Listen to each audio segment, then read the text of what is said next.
Hey, and good morning, everyone. Welcome to my kitchen. I am going to make some sandwich bread, so I figured I'd jump on. I'm going to use 3 cups of flour, and this is going to sit for about 2 hours, and then when it rises up after the 2 hours, I'm going to butter my bread pan, my loaf pan, and then I'm going to drizzle my dough with some olive oil, and then I'm going to dump it into that bread pan, and it's going to sit there for another hour.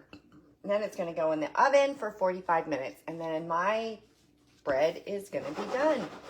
So we're going to have some soup tonight for dinner, so I thought some sandwich bread would be great. So I've got my 3 cups of flour. Next up, we want to do 1.5 teaspoons of salt. And you can use the salt that you have on hand. I'm using up some of this regular table salt that I have. I have some Celtic salt that I've been using, experimenting a little bit more. So I've got some yeast. This is some instant yeast, and we need 1.5 teaspoons of this as well. That's probably exactly what's left in here, but I am going to measure it.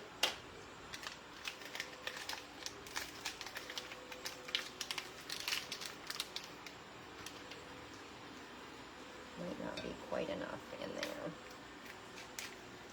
Got this piece of tape that's sticking to everything.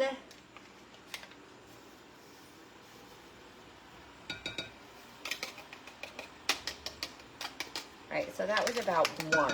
So let me get my other yeast out because I want to make sure I have enough. And instead of buying the packets, I went ahead and bought the jar because I have been making it so often.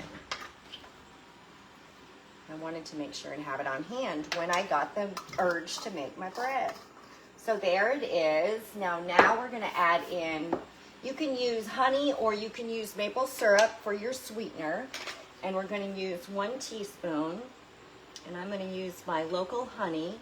Now when you use a local honey, this is better for your allergies. It helps you boost up your system to work against your allergies naturally. So if you use the natural honey, that's the best for you. Locally, I think it's 30 miles to you.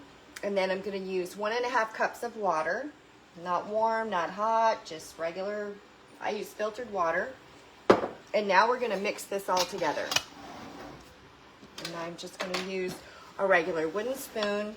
We're going to mix it all together. Like I said, this is going to sit for 2 hours. I usually cover it with this really thin towel, and this is what I use, and it'll sit in my house. Now our weather is dropping.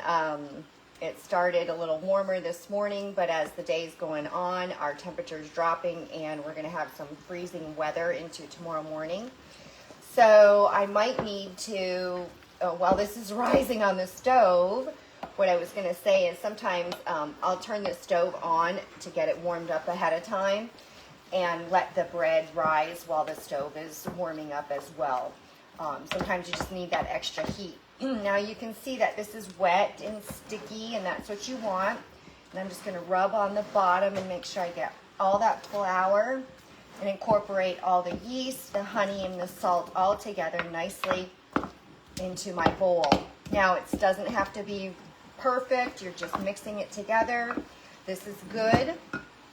Now all I'm going to do is I'm going to let this sit, and I'm going to cover it with my towel, and it's going to sit here 2 hours.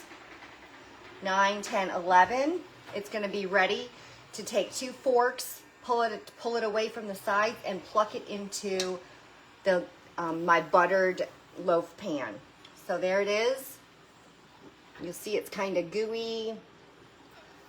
I'm just going to put this towel over the top of it. I'm going to set it on the stove, and I'm going to come back on at 11.